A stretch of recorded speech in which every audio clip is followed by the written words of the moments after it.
আচ্ছা আচ্ছা আমি যাবো। হ্যাঁ আমি যাচ্ছি, তোমাদের খাবার আনতে যাচ্ছি। হ্যাঁ আমি খাবার আনতে যাচ্ছি তো চলো দাঁড়াও। হ্যাঁ আসি, দুধ মুড়ি দিবে তোমাদেরকে।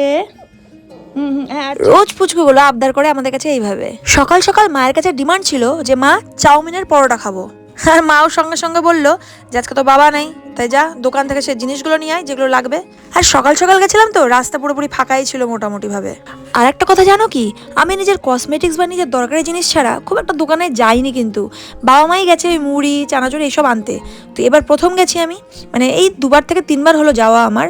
তো এমন যেন ভাব ফিল হচ্ছিল যেন বিশাল বড় বীরত্বের আমি কাজ করে ফেলেছি। এইদিকে দোকান থেকে আসার পথে আমার মনে কিন্তু লাড্ডু ফুটছিল যে বাড়ি যাব, মাকে ডিমগুলো দিব আর মা আমাকে সুন্দর করে চাউমিনের পরোটা বানিয়ে দেবে।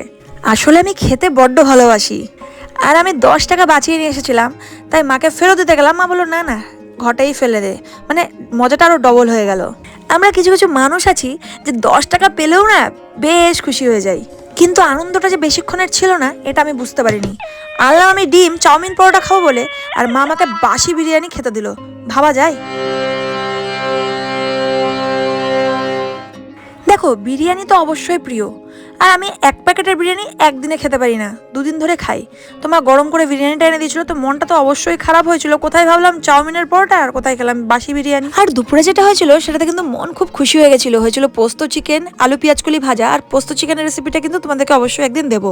আর বিকালে খেয়েছিলাম স্যান্ডউইচ। তারপরে সন্ধ্যাবেলার টিফিন শেষ করে মা আর আমি চলে গেছিলাম গলার জন্য ডাক্তার দেখাতে। ডাক্তার তো আগেও দেখেছি, কিন্তু রিপোর্টটা দিতে বলেছিল যে গলাটা এখন ওষুধ খেয়ে কেমন আছে, তো সেটার জন্যই বেরিয়েছিলাম। তারপরে বেরিয়ে কি খালি মুখে আসা যায়? আর অনেকদিন পর আমি চপ ঘুগনি দেখতে পেয়েছিলাম, তাই মাকে বললাম যে আজকে চপ ঘুগনি খাবো আমি। আর খাওয়া দাওয়ার পার্ট চুকিয়ে আমি আর মা চলে গেছিলাম কাপড়ের দোকানে, কারণ আজকে আছে বাবা মায়ের নেমন্তন্ন বাড়ি। তো বাবা মাই যাবে, মানে আমারও আছে, আমি যাব না, বাবা মা যাবে। তো সেই জন্য নিলাম তাঁতের শাড়ি। তাঁতের শাড়িটা কেমন হয়েছে অবশ্যই কিন্তু কমেন্টস করে জানাবে। আর আমি তাঁত আর হ্যান্ডলুম শাড়ি বড্ড পছন্দ করি, তাই কাউকে দিতে হলেও তাঁত হ্যান্ডলুমই ভাবি। আজ গল্পটা এতটুকুই রইলো, দেখা হচ্ছে তোমাদের সাথে অন্য মিনি ব্লগে।